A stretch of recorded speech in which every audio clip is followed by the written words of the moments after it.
আসসালামু আলাইকুম বন্ধুরা, স্বাগতম তোমাদের প্রিয় চ্যানেলে।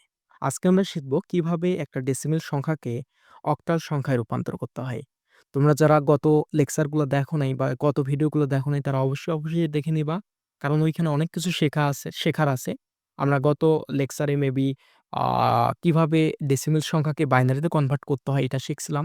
সো আজকে দেখব ডেসিমেল সংখ্যাকে কিভাবে অক্টালে রূপান্তর করতে হয়। ওকে? তাহলে চলো বেশি কথা না বলে ভিডিওটা শুরু করি। তাহলে আমরা যদি নাম্বারের সমাধান করি আমাদের কি দেয়া আছে ৪৬৯, তাই না? এটা আছে কি 10 এ। 10 কেন দিলাম তোমরা জানো। যেহেতু তোমরা আগের ভিডিওগুলো দেখছো। কারণ 10 দিলাম যে এটা আমাদের ডেসিমেল সংখ্যা। কনভার্ট করতে হবে আমাদের অক্টালে। সো এখানে আমি কি লিখব অক্টাল, নিচে লিখব কত 8, তাই না? কেন 8 লিখলাম তোমরা এটা জানো অবশ্যই। কারণ এটা যেহেতু আমাদের অক্টাল সংখ্যা এটার জন্য। তাহলে দেখো এই সংখ্যাটাকে এখন আমাদের অক্টালে নিয়ে আসতে হবে। আমি আগেও বারবার বলেছি যখন তোমরা ১০ পাবা মনে এটাকে রিমুভ করে দিবা। কি করবা? রিমুভ করবা। রিমুভ যদি করো তাহলে আমাদের মূল উদ্দেশ্য অক্টালের মান বের করা। তাহলে ৮ এখানে এক্সট্রা আছে না গুণ অবস্থায়। সো এটাকে কি ৮ কে তো কোনোভাবে রিমুভ করতে হবে। যদি রিমুভ করতে যাই ৮ গুণ অবস্থা আছেই আমরা এদিকে আসলে আমরা জানি কি এরকম মনে করো বিষয়টা এরকম যে ৫ ক আছে, ধরো যে ২০ আছে। আমি চাচ্ছি ক এর মানটা বের করতে। তো ৫ দ্বারা কি ভাগ দিব না? তাহলে ভাগ দিলে কত হবে? এরকম হবে না বিষয়টা? তো এইখানেও এই কাহিনীটা হইছে। আর যেহেতু গুণ অবস্থা আছে এদিকে নিয়ে গেলে কি হবে? দ্বারা ভাগ হবে। তাহলে আমরা যদি ভাগ হয় তাহলে কি করব? ৪, ৬, ৯ কে ৮ দ্বারা ভাগ দেব। এখন কাহিনী হচ্ছে কতক্ষণ ভাগ দিব? যতক্ষণ না আমাদের ভাগফল ০ হয়।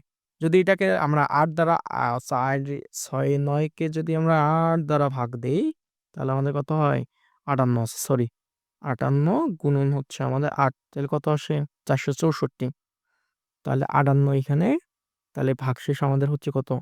৪৬৪ যেহেতু ৬৫, ৬৬, ৬৭, ৬৮, ৬৯, তাহলে আমাদের কত হবে এখানে? ৫। আবার যদি আমি ৮ দ্বারা দেই, তাহলে ২৭ টা কত হয়? ২৭ টা ৫৬, আমাদের ভাগশেষ কত বলো তো? ভাগশেষ হচ্ছে ২। আবার যদি আমি ৮ দ্বারা দেই, আমি গত লেকচারে বলছিলাম যে যখনই আমাদের কি হবে?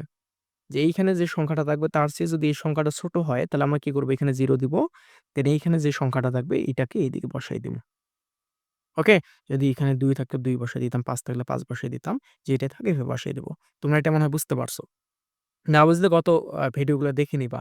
কারণ এই ভিডিওগুলোতে আমি এত বেশি বিস্তারিত আলোচনা করতেছি না। তাহলে আমরা মানটা নিব কোথায় থেকে? নিচ থেকে উপরে। নিচের মানটাকে আমি বলতেছি MSB, উপরের মানটাকে আমি বলতেছি LSB। তাহলে দেখো তো এখন ৪, ৬, ৯, 10 এর জন্য আমি কত পাইলাম? নিচ থেকে উপরে যাও ৭, ২, ৫, ৭, ২, ৫, ৮। হ্যাঁ? এটাই হচ্ছে আমাদের কি? অ্যান্সার। বুঝতে পারছো? খুব ইজি না? আচ্ছা, পরেরটা আমরা যদি দেখি, পরেরটা একটু ভিন্ন টাইপের। হ্যাঁ, পরেরটা দেখলে আমরা আরো ক্লিয়ার হব। পরেরটা খ নাম্বারে দেয়া আছে ৩১১.৩২। তাহলে এটাকে দেয়া আছে কি? ডেসিমেলে দেয়া আছে, এটাকে রূপান্তর করতে হবে আমাদের অক্টালে। অক্টাল এইটা। ওকে। তাহলে আমি বলছিলাম কি যে এখানে আমাদের ২ টা অংশ আছে। একটা হচ্ছে পূর্ণ সংখ্যা, একটা হচ্ছে ভগ্নাংশ।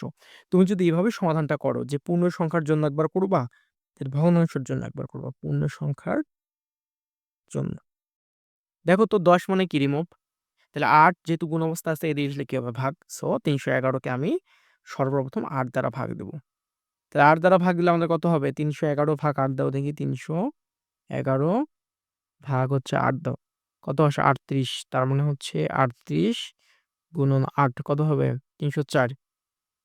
৩৮ দাও। তাহলে কত হয়? ৩০৪। ৩০৪ থেকে যদি ৩১১ থেকে ৪ বিয়োগ দিলে কত হয় বলো তো? ৬, ৭। তাহলে এখানে আমাদের আসলে ৭। তাই না? ভাগশেষ ৭। অর্থাৎ আমি এটাকে যখন ভাগ দিব তখন আমি পাবো ৩৮ এবং ভাগশেষ পাবো ৭। এখন যদি আবার ৮ দ্বারা ভাগ দাও, তাহলে কত হবে? ৫ আষ্টে ৪০, ৪ আষ্টে কত? ৩২। তাহলে হবে ভাগশেষ কত? ৬।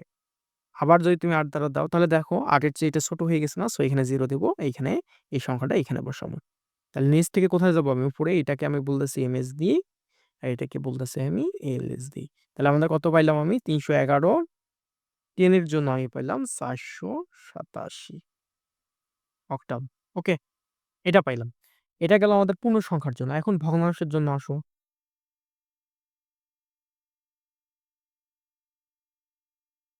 ভগ্নাংশ আমাদের কি দেয়া আছে? 0.32।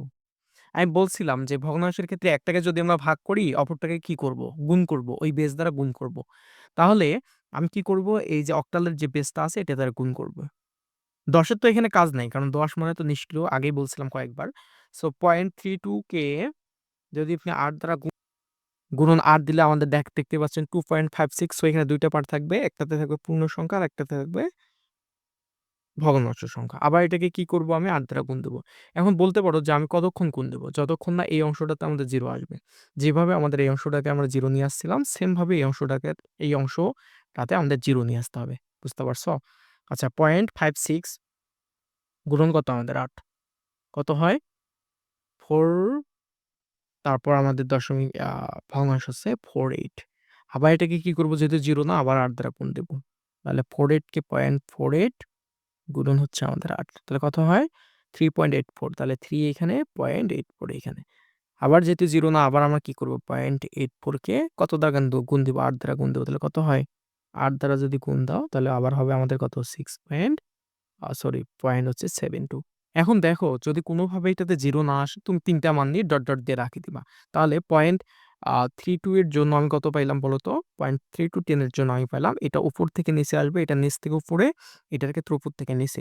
তাহলে আমাদের কত হবে? 2, 4, 3, 6 8।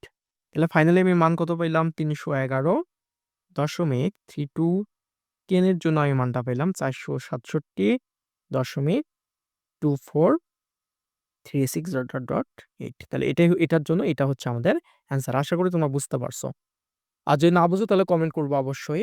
চ্যানেল ভিডিওগুলো তো ভালো লাগলে সাবস্ক্রাইব করবা এবং ফ্রেন্ডদের মাঝে শেয়ার করবা। দেন এখন দেখো যে তোমাদের কাজ যেটা থাকবে, যে তুমি ধরো যে 560 আছে, দেন 6732 আছে।